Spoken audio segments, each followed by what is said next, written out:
Welcome, everybody. It's time for another Localization Explained session, special session of interviewing the most interesting people in language services.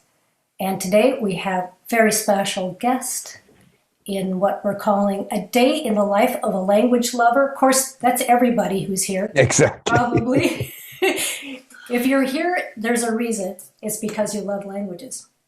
I want to introduce Jost Zetzsche. Say hi, Jost. Hello, everyone. And thank you for pronouncing my name almost perfectly. Almost perfectly. Please note, everybody, there is a little clicky thing on LinkedIn. And so I would say Jost Zetzsche. Is that right? Sounds great. Oh, okay. Very good. So I wish everybody would do that has a, shall we say, non-English name. Yeah, we just talked about it. I discovered that option, I don't know, a few months ago, that you can record the pronunciation of your name in LinkedIn. Right next to your name, you have a little button then. And I was so grateful because my name is badly mispronounced usually. Absolutely. And, if somebody wouldn't know, they'd say Jost. Mm-hmm. No, it's Jost. And just like my good Lithuanian friend, any of my friends of any of the languages, you definitely need to use that. All right, so the purpose of today's meeting is to gather everybody together and to have this fascinating conversation with Jost. And Jost, I'm going to introduce you with just a short bio. Thank you. For those of you who follow Jost in the books that he's written and his Jeromabot Twitter and his newsletter and all that, he's been around for quite a while. And I think it's great to take an opportunity like this to hear a little bit of the background. So, some of the highlights. Jost is principal of the International Writers Group for 22 years, the University of Hamburg, PhD in Chinese study with an emphasis on translation history. So you kind of see a thread coming here. Lots of languages, lots of history. And author, there's quite a few books. The most recent, Characters with Character. And he says 50 ways to rekindle your love affair with language. Translation Matters, which is a very interesting book that's kind of like geared toward the translator in mind, Found in Translation, co-authored with Natalie Kelly. And that book is sort of like a call to the non-translators, I guess you would say, that there's a mission and a purpose for translation in many things we do in life. And then so many more resources, everybody. You'll find these interesting. The Translator's Toolbox, a computer primer for translators. In fact, in the chat, check out the top of the chat. I've put a couple of links there. So the top link is the link to Jost's resources, the Toolbox Journal. That's a great newsletter. You want to see that. And then the Translator's Toolbox. It's that primer. And that one comes at cost. Click that link and you can find out about that. And then, of course, the Jeromabot handle on Twitter and a few other things. But those are the basic highlights of many years as a translator and somebody who is a lover of language. So with all of that, that's a lot, Jost. I want to ask you, tell us about your beginnings. How did you get started? What got you onto the path of this wonderful language journey? Well, all of that, what you said, made me feel really old. So that's been so long ago, whatever got me started. I don't even remember anymore. No, of course, it's not true. When I was a child, my mother was, much to my frustration, convinced that she wanted me to become an interpreter. And I didn't become an interpreter, I became a translator, but I think that was the next best thing she could think of. And I was really frustrated with her always telling me that she wants me to work with languages. I just didn't have particularly much interest at that point. But then I traveled quite a bit when I was young, and then I started to study Chinese at some point. And I started not with really the intent of ever finishing. And I thought it was kind of, in Germany, university is free. And so you have more of a, at least back then, you have more of a leeway to do all kinds of things, try out all kinds of things. And I started to study Chinese and had this fabulous teacher who not only was able to awake my enthusiasm for Chinese, but for languages in general. And I'm convinced that I'm not the only one who he had a big impact on, but I can say for sure that I was greatly, excuse me, please, impacted by him and his passion. He was so passionate. He was German, actually. Often, of course, Chinese teachers are from China, but he was German, had lived in Taiwan for many years, and was so passionate. And I felt it, excuse me, impossible to not open myself up to his passion. And this love for languages was kind of awoken in me. And then I went to China for a few years. And then from then on out, I, did all kinds of things, but usually then related with languages. And I feel really, it's kind of an old-fashioned word, but I feel really blessed to be in this field, working with languages. I think it's the most exciting field you can be in. Languages are the most vibrant. Languages are what makes us human. I mean, that's at the heart of what we are as humans, that we can use languages in the many forms we do.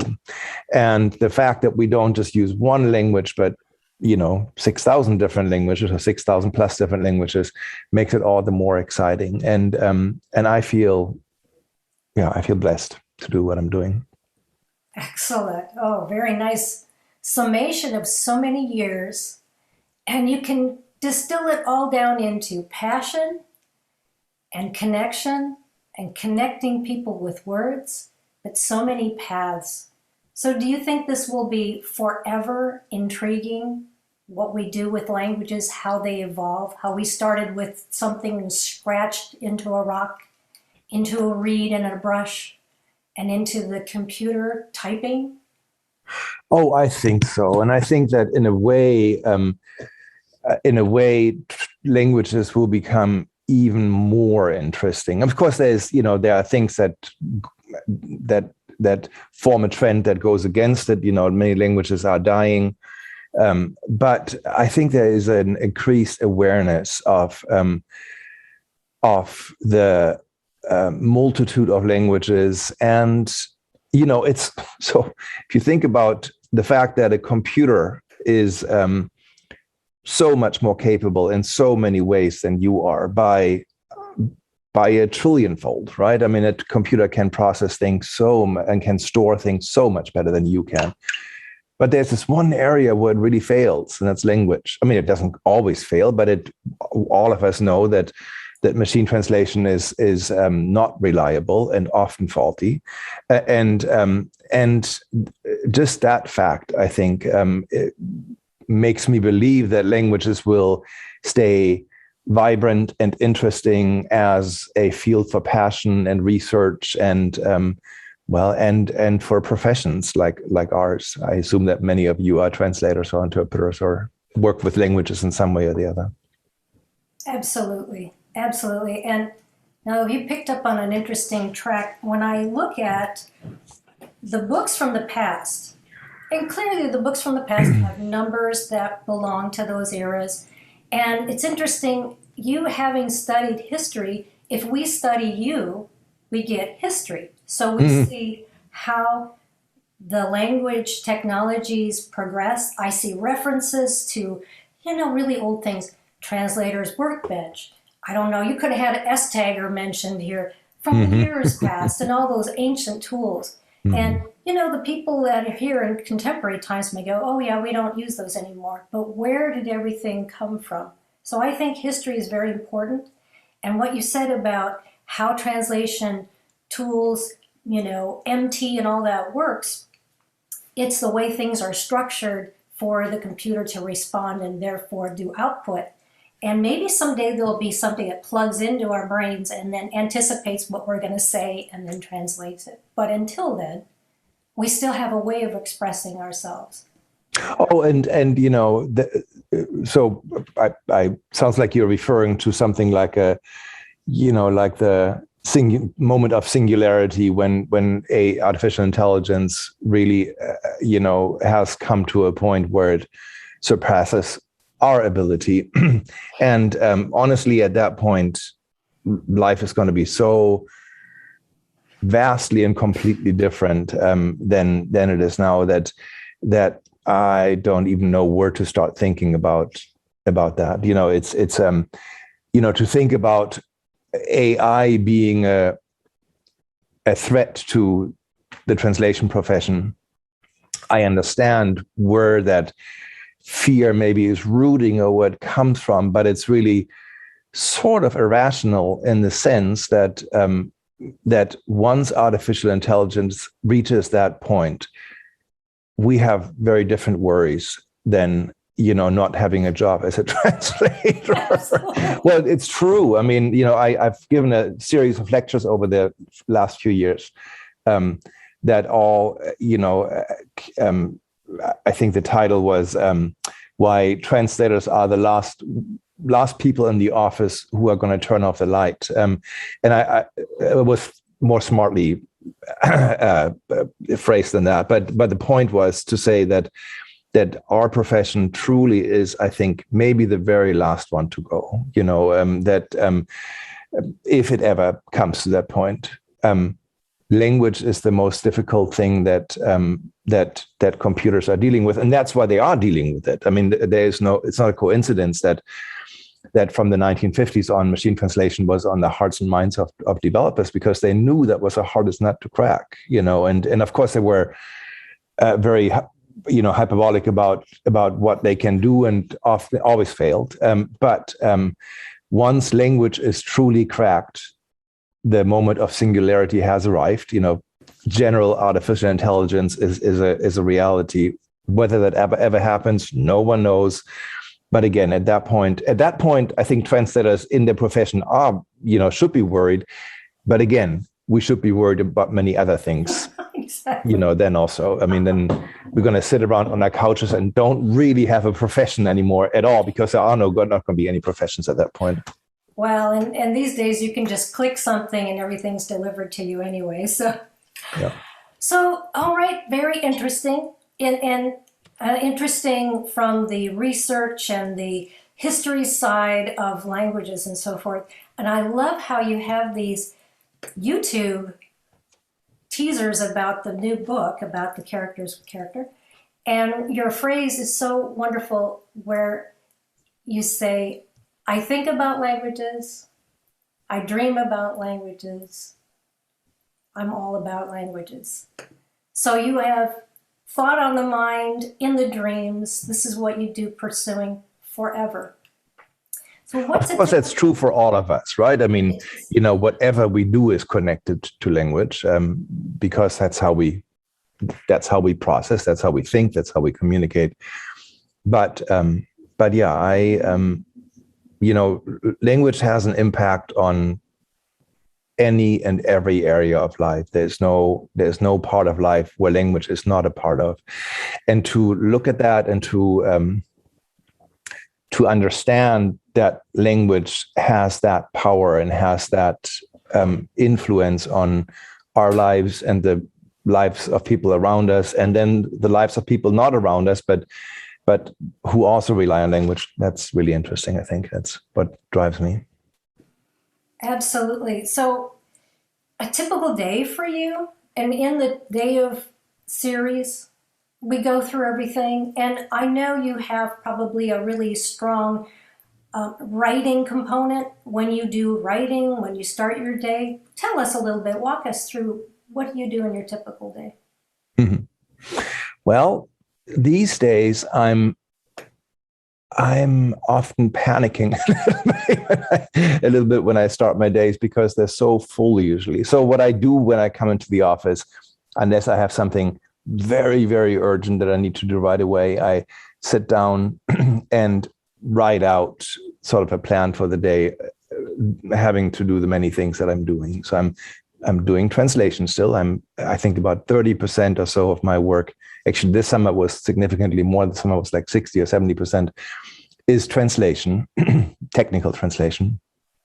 And then I'm, writing a lot, as you say, my newsletter and articles and books. And then I'm also working on a project that is related, but a little bit different. It's for United Bible Society, is a project where I'm collecting Bible translations, and then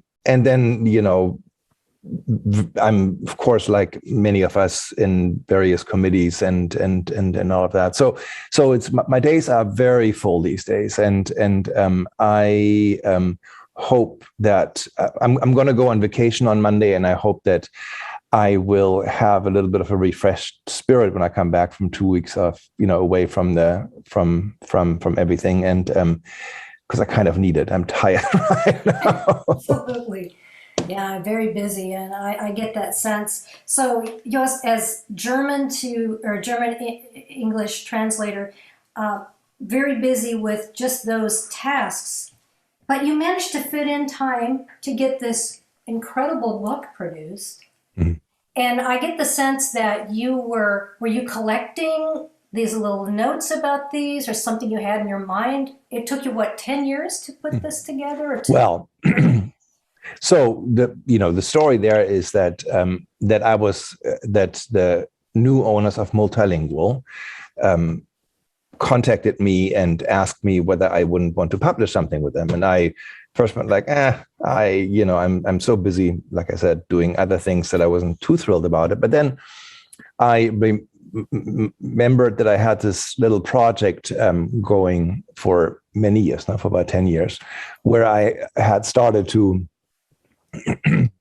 collect characters and write little stories about them. Often why I like it, very subjective, very, very off the cuff sort of, but still well researched enough so that, I wouldn't embarrass myself saying what I'm saying about languages that I, of course, often don't speak.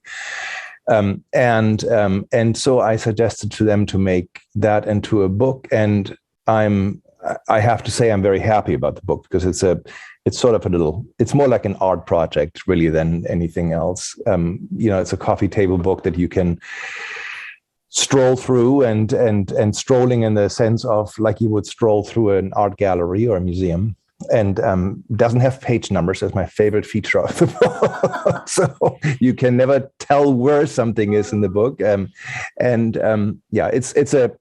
was a fun project, and it's something that from the feedback that I've gotten from readers is well loved by people who have ordered it or whatever, looked at it, because it's just really beautiful. Absolutely. And I think that, to talk about the beauty, I think that we, as language workers, we sometimes think about language in terms of work and it's hard work often enough. But I think what is important, and that's one of the points that I wanted to make in putting together that book, is that there's so much beauty in language. And I know, Marina, that you agree with that. I know that you have that same passion, but language is just so beautiful and so creative. And language, of course, as spoken language, but language as written language also. And it was just so fun to document the different ways that people over the history of language have come up with different ways of writing down language, of creating systems of writing that are wildly different, but all successful and all doing exactly what the communities that develop those need. Absolutely. And the way that, as you've said, fascinating to see how people have expressed themselves through whatever tool they had. I like to think of this as a gallery of language artifacts of global writing systems. Mm-hmm. And here's one of my favorites, the Chinese character. And I have this marked especially. I think, like you, Chinese is a very interesting language because of the components that fit together to make meaning. So can you tell us what this character is and what is fascinating?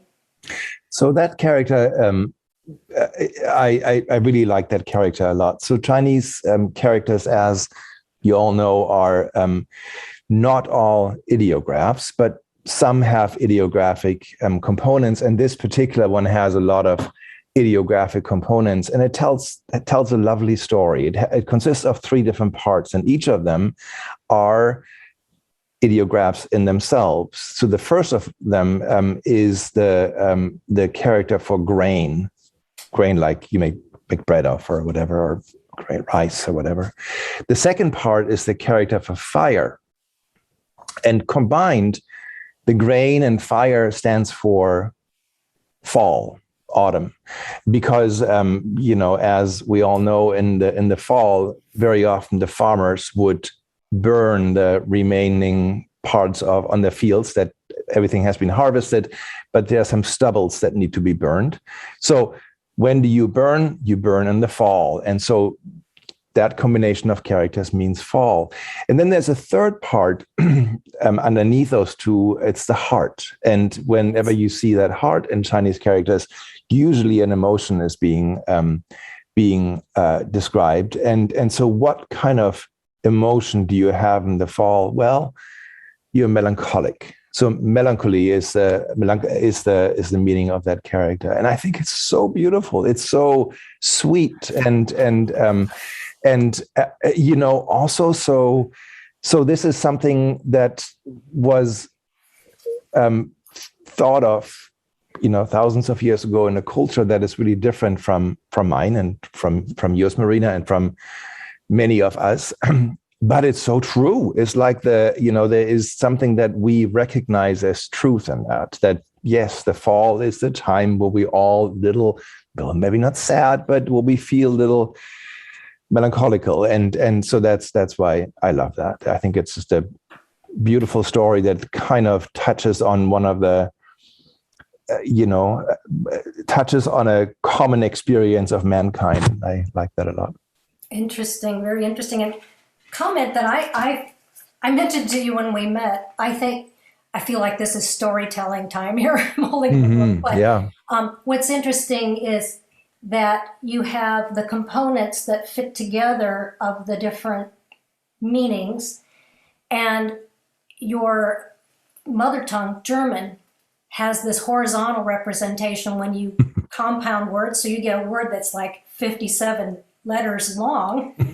And I think maybe when you started studying Chinese, it was appealing to you that you can, it's more logical to put this into this space here and build the character there. Do you agree? Did I touch on something there? Maybe. I mean, it's a very different way. I mean, yes, it's an interesting observation that I've never had myself, to be honest. But I think it's, if you have somebody who takes the time to explain these characters to you, and you don't have good stories like that for every character, of course, but some do have good stories, and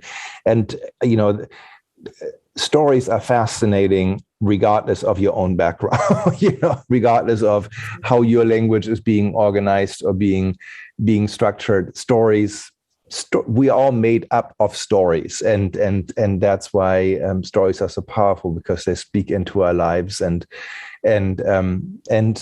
make us who we are, I think.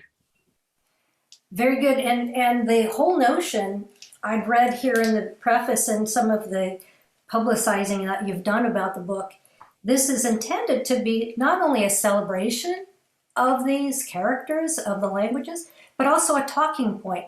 So anybody here in the language service industry, if you work for an LSP, if you're an independent, you could have this book and your clients come over and you can help tell the story. Why is translation important? Why is language important? Am I right on that? Absolutely. See, I think we are all struggling. Well, I'm not sure all, but the majority of us are struggling to explain what we're doing. I think that for most people who don't work with languages and translation, interpretation, whatever those fields are, it's really hard to understand what that actually entails. And, I don't have to explain because you all understand what I'm saying, I think. And one way of explaining what we're doing is by telling stories like Natalie and I did in Fountain Translation, for instance, where we looked for stories that explain the importance of translation, that explain that translation is all around us and that we wouldn't be who we are without translation. And of course, that includes interpreting. And another is to talk about passion, completely freed from the importance, but just the beauty of it and of languages, and in this case, writing systems. So the book is really meant to be an option to give out to clients, for instance, to the 20 or 50 or 100 clients that you have, to give it to them as a Christmas gift, or to give your family, or to have on your coffee table when people come to visit you who start to read through it and go like, this is different, this is strange. And that gives you a great starting point for a conversation. And I think I think and I hope that it is being used like that. Absolutely. And I think the prevailing message I've seen in so many of your works is the devotion that you've had to carrying the message. And I'm sure everyone on this call feels the same. Okay, so this is one of your favorites. Please tell us, what is this ocular weird character? So this, this is a different kind of story. So this character is made up of 8 Cyrillic O's. And this character was used one time in the 7th or 8th century, or probably later, in the 15th or 16th century. I'm actually not quite sure about the century, in a translation of the Psalms, or a work that talked about the Psalms, when it talked about an 8-eyed cherubim. Cherubim are a kind of angel in the Bible. So the Orthodox Church has this focus on cherubim, and there is an 8-eyed cherubim. And so this character was used, like I said, only once. And it's beautiful, of course, because it's also a pictograph. It shows the 8 eyes. You can no doubt 7 eyes or 6 eyes, but you get the idea that you look at it and you kind of understand what it's about. But the true beauty of it, I think, is that it's possible for you to write it with your computer, because the Unicode consortium, which is the group that decides which characters are being included into Unicode, this large meta code page that includes all living languages and most dead languages at this point, decided that was important enough to write code for, to be able to depict that in fonts, and for you and me to be able to write it on a computer. I think that is just so amazing. So in hundreds of years ago, some monk who translated some work relating to the Bible came up with that character, probably had a good chuckle himself as he did that. And then, hundreds of years later, a group in Silicon Valley goes like, yeah, this is really interesting. I think we should include that in Unicode. I love that story. Well, thank you for preserving that and bringing it into this work. So very, very interesting of that book, and I'm sure many of the viewers, if you already don't have it, you'll be looking to get that. And that's from Multilingual Publishing, is that right? Yeah. Very nice. Okay. So all of these things you've been going through, characters and languages. One of the interesting stories that came to my attention, just not just about languages, but some cryptography, kind of intrigue, always like those kind of things. And a lot of people think, well, how do we make translation and language services and all that kind of sexy or whatever, intriguing? Well, think about the Voynich Manuscript, the big sensation that was, but really wasn't. Can you talk about that? Well, the Voynich Manuscript is one of those artifacts that we have, where we have written language that hasn't been deciphered yet, where people have, scholars have worked for sometimes hundreds of years to decipher something and have just not been able to do it. And of course, the most famous of all is the Rosetta Stone. We all know that story. And where, people worked for so long until Champollion, the person who then finally deciphered it, understood something about it that made him, gave him the key to deciphering it.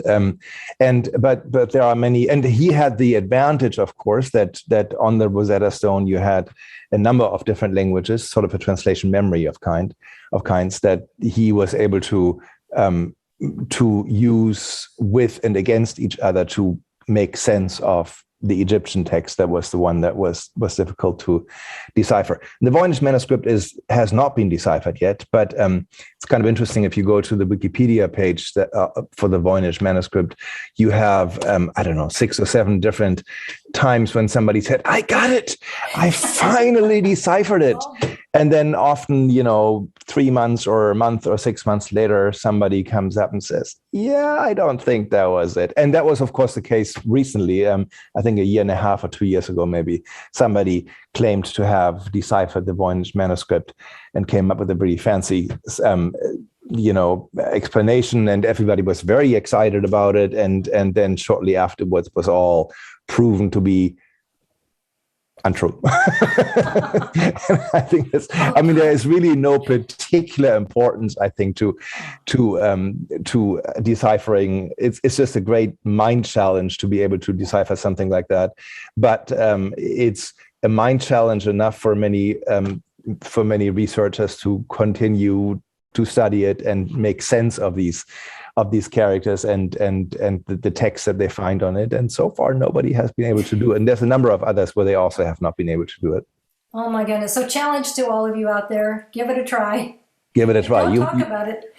Yeah, and then exactly. If you find out what it means, don't tell anyone, because you're gonna be proven wrong. Absolutely. Okay, so I'm going to ask everyone to start thinking about putting in questions for Q&A into the chat, and we're going to start the Q&A. All right, and you're just so wonderful to talk about all of these things. I think we're going to have some interesting questions here. Okay, so Stefan, Huey, you have a question. You want to turn on your camera? Go ahead.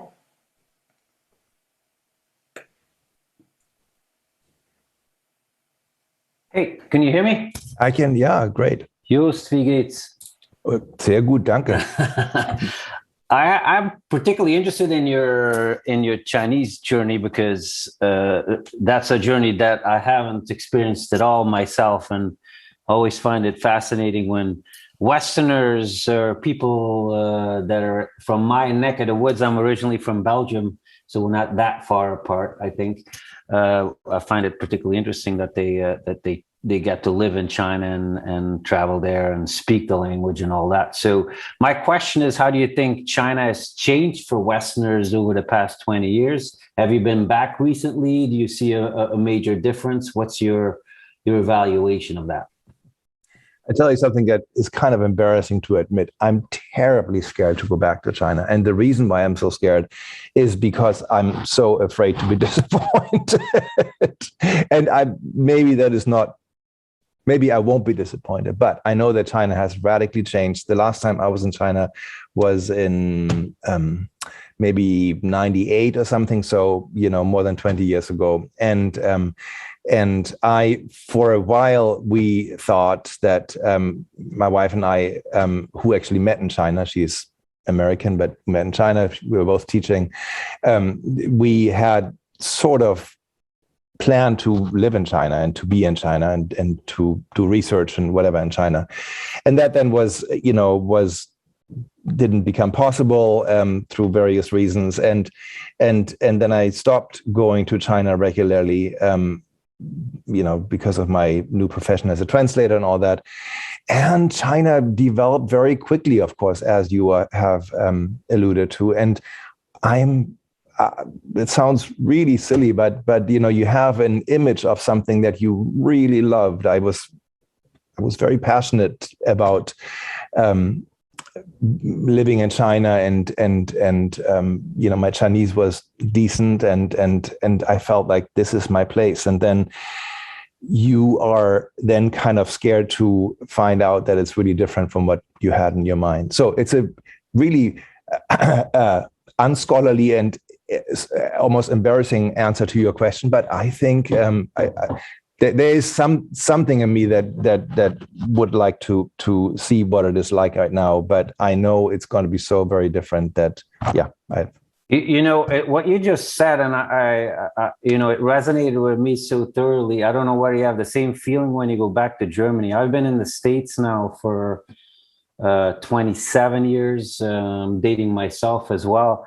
And when I've been to Belgium in the last 20 years, I've been back once. Oh. And when I go, well, my family lives in Switzerland, so that's a whole nother story. I don't want to get into that. But when I go back to Belgium and I go to my hometown, there's a main thoroughway that cuts through my town that in my young brain, I remember as a huge street. And when I went back, it's tiny, really. It's for American standards, it's very narrow. And so it's kind of like the Twilight Zone. I don't know how you feel about going back to Germany when you have some similar experiences, but that's kind of, for me, a really weird experience to be back in a place that I should recognize physically, but just doesn't compute because my current world has changed so much. Yeah. Anyway. Well, thanks for sharing. Thank you. Oh, very good. Thanks, Stefan. Very good. Okay, so we have another question, and the person who's asking it, I'll just go ahead and ask on behalf, looks like S. Helen Digger. And this is a really good question. In fact, something I wanted to cover with you, Jost. We had talked about this a little bit in our meetings.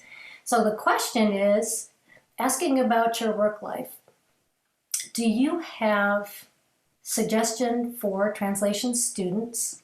And I remember you having some references in some of your books, and you and I had talked about it. So please give us advice for those who are new in translation students, maybe even those who are transitioning. I know at least a couple of people who teach languages who want to become translators. What's your advice? So I think there's one thing that the pandemic has taught us, and that is this. Before the pandemic, when I was asked that question, I always said, along with many others, it's really important to specialize. So you cannot just be an English or whatever, language A to language B translator and say you are a general translator and you're generally good at everything. Of course you're not. So you need to specialize in something. But I think what the pandemic has shown us is that one specialization is not enough. If you look at what many of my colleagues or our colleagues have experienced right after the start of the pandemic, the first 3 or 4 months, was that some were slammed with work more than ever before, and others had just no work whatsoever. Well, those who were slammed with work were lucky enough that their specialization had an increased demand suddenly, whereas those who were out of work were those who also were specialized, but didn't happen to have the specialization that was en vogue at that particular point. So it's really important, I think, to be a specialist, but be a specialist in more than one area. I think that nobody really expected to find that out, but I think it's just kind of an objective truth that has come out of all of this. I mean, we can't be general translators, but we need to be equipped to deal with times such as the past year and a half, to be able to deal with those ups and downs. And that, by the way, of course, is not only true for individual translators, but is true for LSPs, in particular smaller or mid-sized LSPs as well. When we talked, Marina, you and I, in preparation for this, we talked about what has dramatically changed in the for translators. I think one thing that has dramatically changed is that 20 years ago, translators tended to be sort of almost proud of them not being very technical. There was almost like a sense of, yes, I'm using a computer, but that's about it. I'm not going to get more technical than that, which of course was terrible and very self-defeating. And I think that has also changed. Translators of the younger and older generations now understand that technology is really helpful and useful and sometimes scary, but something that is going to continue to be a part of our lives. And so clearly one other area that translators need to equip themselves is to be technologically savvy, which doesn't mean that you have to be a coder, or you have to be able to be a developer of some kind. But I think you have to be able to understand the principles of technology and whether and how they apply to your work life, and then make informed decisions. Be also equipped to defend those or to explain those to your clients, and I think that's a really important part of what we need to do. Good advice. Yeah, and I think we talked a little bit also. There is some marketing things you have to do, and oh goodness, so I know quite a few of those who are with us today have spent a portion of their time, if they're independent, doing certain kinds of campaigns and different ways of reaching out. And because there's so many, you have to differentiate yourself. You've been in the business for so long, you have a reputation, but those who are newer, how do you get that? So I think... Yeah, I think it's, obviously social media is a big aspect of our work. I mean, I think that we have to, well, let me start differently. I think that that the translation industry, even in fact is an industry, is so diverse that there's very few things that are true for everyone. So, the career paths you can have as a translator are very diverse also. And of course, that implies that the ways you market yourself and the ways you make yourself available as a translator, or the kinds of clients you look for and the ways you try to reach out to those clients are wildly different also. But I think what's important clearly is that you have to have a strategy of some kind. So you need to understand why what you are doing to talk about yourself or to put yourself out in the public or to clients make sense, and how that relates to your goal as a translator who wants to, make a good living on translation.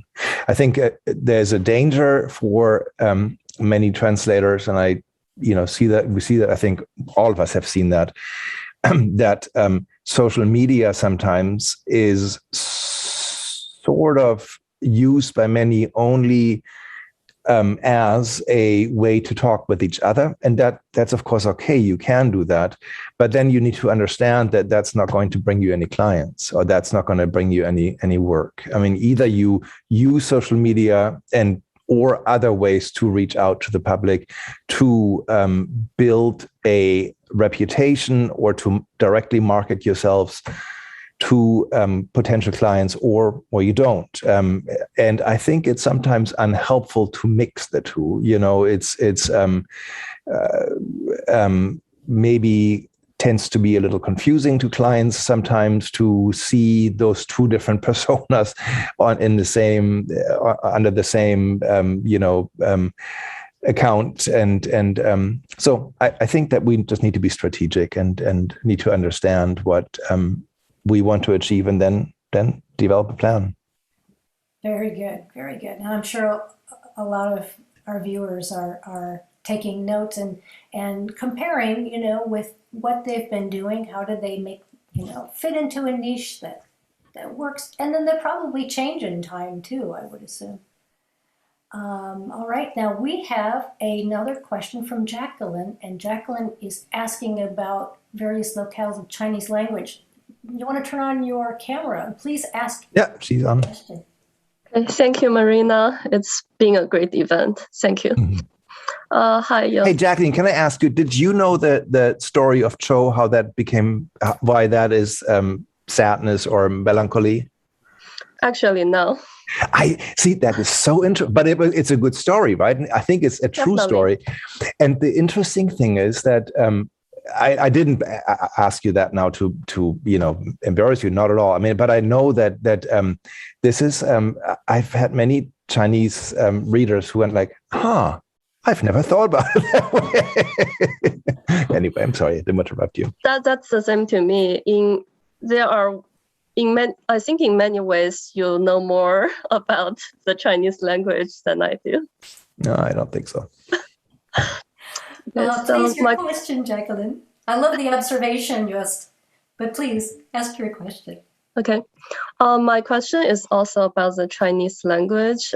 You studied Chinese in Taiwan. You also lived in China, so you've had considerable exposure to both simplified and traditional Chinese. But the Chinese language has even more variety, as it's spoken in many other regions as a dominant language or not. I was wondering if you study the various locales of the language, and if you've been to Chinese-speaking regions other than China and Taiwan. Yeah, so thank you so much for your question. So I actually never studied in Taiwan. It was my teacher who had studied in Taiwan, but I studied only in China and Germany. But yes, so yes, I did study both traditional and simplified characters. So that's true. And I was studying for my first year in China. I was in Henan, in Kaifeng. And Henan, for those who don't know, and I assume most of you don't know, has a dialect that is not particularly popular in China. It's kind of the dialect that it's sort of like, somebody from the deep south here, what I think others tend to sort of look down upon a little bit, maybe sometimes. And, living in the environment there, of course, I picked up the dialect, and that was a source for great fun for many Chinese whom I talked to from other parts of China, because I had this bumpkin dialect. But yes, I've traveled in China extensively. In fact, I worked as a tour guide for many years in China, and so I've seen many areas of China, and of course many areas where I think you alluded to it, that Chinese is officially Chinese is a language with many dialects, but really that's not the truth. The truth is as many Chinese languages, and I think it's sort of there's political reasons why it's defined as one language rather than many languages. But the traditional Chinese spoken in Shanghai or in of course in Canton or elsewhere is so different from Mandarin Chinese that it really classifies as a different language, I think, in many ways. So yes, I was exposed to many other Chineses and often didn't understand a thing because it was so very different.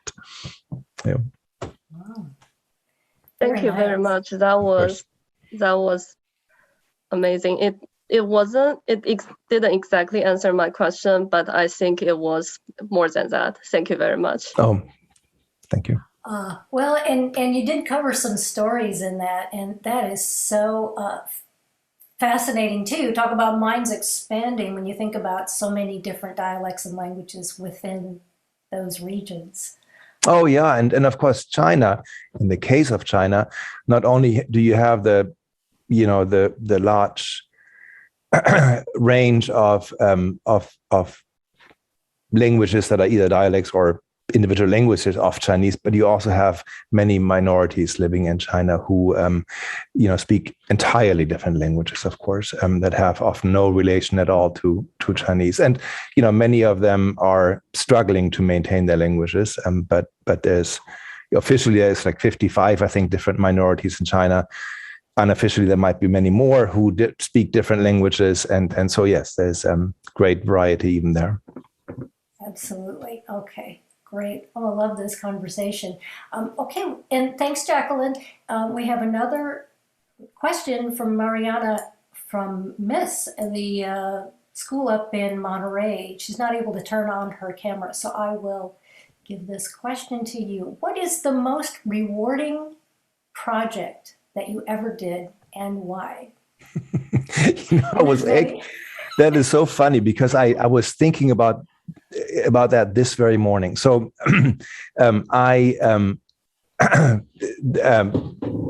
Marina, you mentioned that there's this little video that we produced to promote the Characters with Character book. And what actually happened for that video, it was produced without me knowing it, to be honest. And so they interviewed me at 4 months before they put the video together, and just kind of put clips of my voice together to narrate the video. But it worked out well, and it's a nice video. And then a few weeks ago, I asked friends and followers of readers of my newsletter to help me translate the subtitles of the video into a number of languages. And there's 20 languages now, so really beautiful. And I was very thankful that many helped me with doing that. But I myself did the German translation. And I got a real kick out of that. And the reason why I got a kick out of that is it was a tiny project, 100 words or something, right? But to translate yourself, it is just such a strange experience. I had no idea that it would be like that it would be so almost transformative kind of to translate yourself. It's a not particularly important story, but I then thought of there is a number of authors, well-known authors, who also translated themselves, who translated their work that was written in English into Russian, or Russian into English, or whatever number of language combinations there. And I can't imagine how powerful that must. What a sensation that must be to translate yourself, because you, of course, know much. You know the stuff that's behind the words better than anyone else, because you know what your thoughts were as you wrote or said those words. And to have that influence your translation, then it's just a real kick. It was very strange, but very interesting for me to experience. Very good. That is a great project, and it's very cool to see so many languages. I mean, what an offering! Hey, Netflix, you should follow all those. That would be great. That's a lot of effort. Mariana, did that? Thank you so much. I just finished my workout. That's why I was like, oh my God, I am listening to a podcast while I am in the workout. You can do as much as you can. But that's wonderful, Zetzsche. I also had the opportunity to translate my own work as well. And I understand what you're saying. Is mind-blowing sometimes to just think about it, and how difficult, but also how interesting it is. Mm-hmm. I understand what you're saying. I cannot wait to see the video. So thank you so much for sharing that. Thanks, Mariana. Excellent. So Jost, where do we find this? Just go to Multilingual? Yeah, just go. Yeah, or just go to YouTube, or you find it on my website. My website is internationalwriters.com. There's a copy on the homepage, or a link on my homepage, and or go to YouTube and just type in characters with character and my name, and you should find it. Very good. Okay, and when I get this recording done, I'll put some of those pertinent links on the YouTube description so people can find things at the end. So yeah, right. Thanks, Mariana.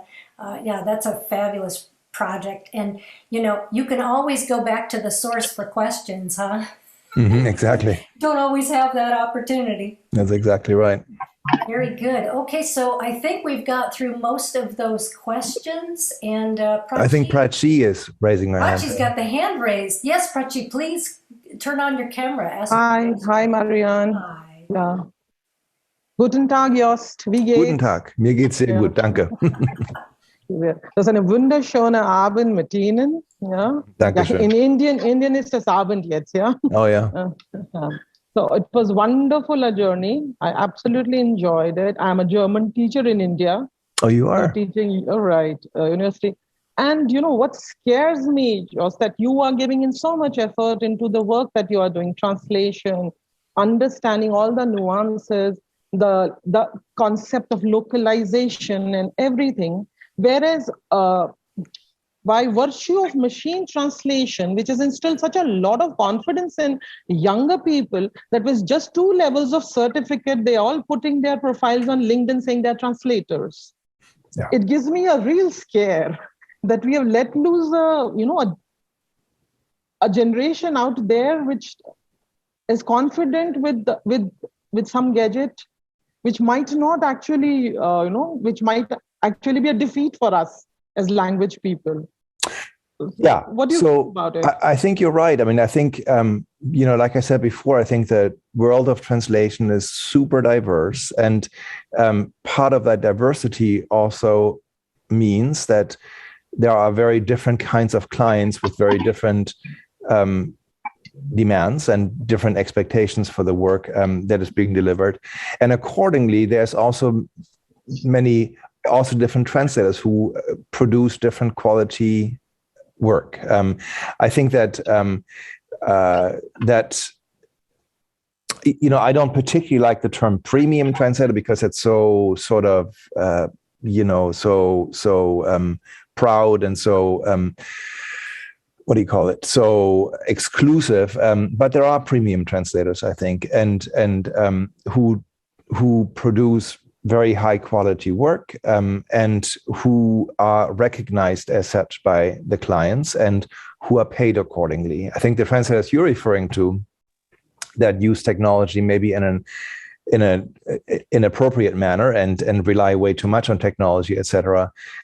They, I think, will ultimately not be successful. I mean, they might find a client here or there, but they will not be able to build strong relationships with clients because the products they are sending the client are going to be not sufficient, and so there always will be those. And we also know there is big marketplaces for translators that pride themselves of hundreds of thousands of members, and there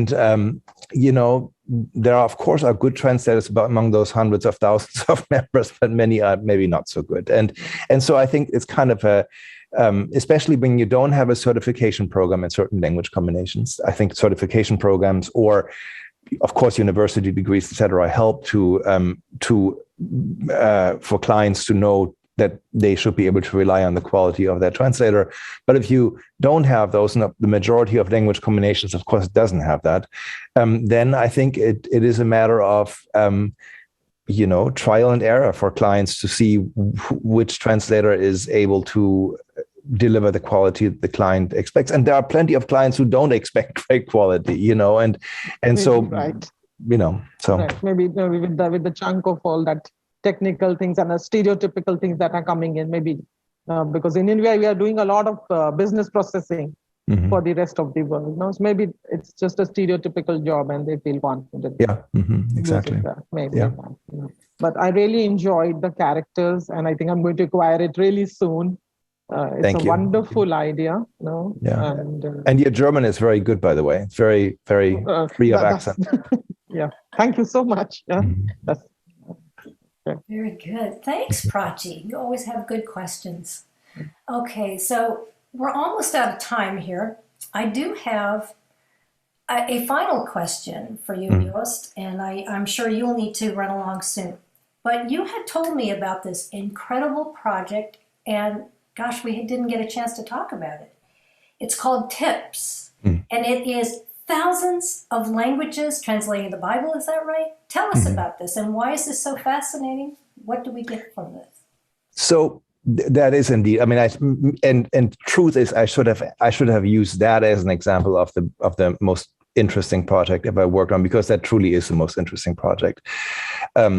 So TIPS is an acronym for Translation Insights and Perspectives, and it's a tool that you can find online at tips.translation.bible. And it's a tool that is sponsored by United Bible Societies, which is sort of the umbrella organization of the Indian and German and American Bible Societies, all the national Bible societies. The Bible is the Bible has been translated 3,000 times into 3,000 languages, many, many more times than that. In English alone, there's 900 different translations of the Bible. And even if you have no interest in the religious content of the Bible, as somebody who is interested in languages, that is mind-blowing that you have a text, a really complex and really large text that has been translated into 3,000 different languages. Nothing comes close, not even close. And we know as translators or people working with language that languages are unique. There is no language like another. And we also know that there is no complete transferability between language. We know that translation is possible, but not because we can just completely transfer. We have to find often very creative ways to translate. If you then would be able, that's the idea of this TIPS project, to put this one text and look at those 3,000 languages in the ideal case of how specific phrases or words or concepts or even grammatical constructs were transferred into those languages, you could in turn learn so much about the original text. It's kind of a mind-blowing concept. And what we have done, it's a work in process. It's a fairly early stage. We've been working on it for about 4 years, and I'm the main curator for the project.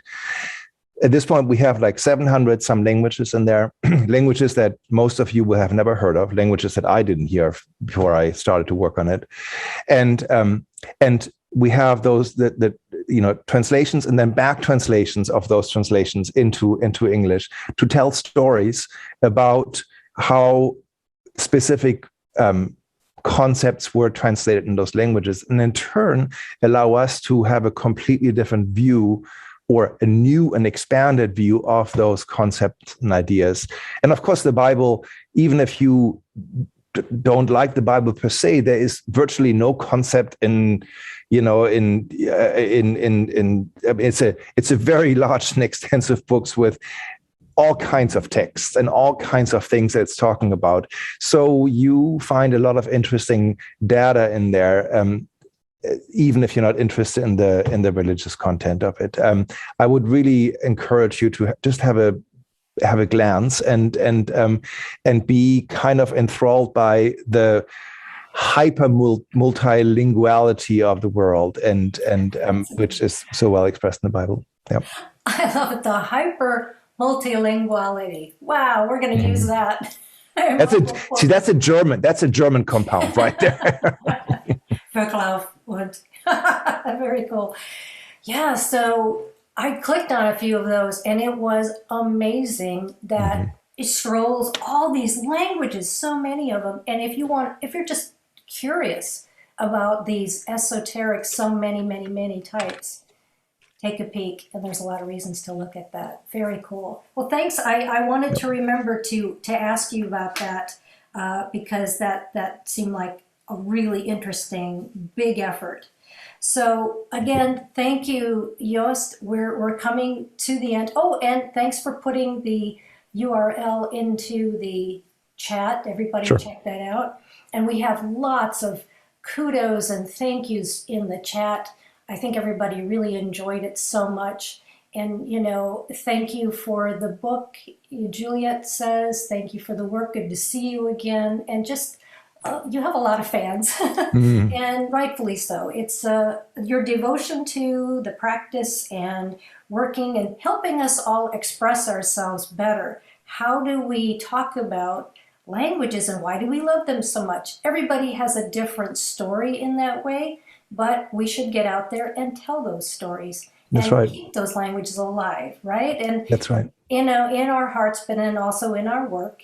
And either people will get it or they won't. They go, oh, why are you people going on so much about languages? And then you can reveal, because it's about all of us.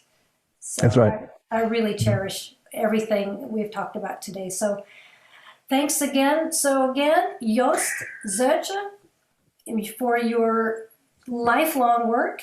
I hereby give you the Lifelong Achievement Award. That's also a German compound right there.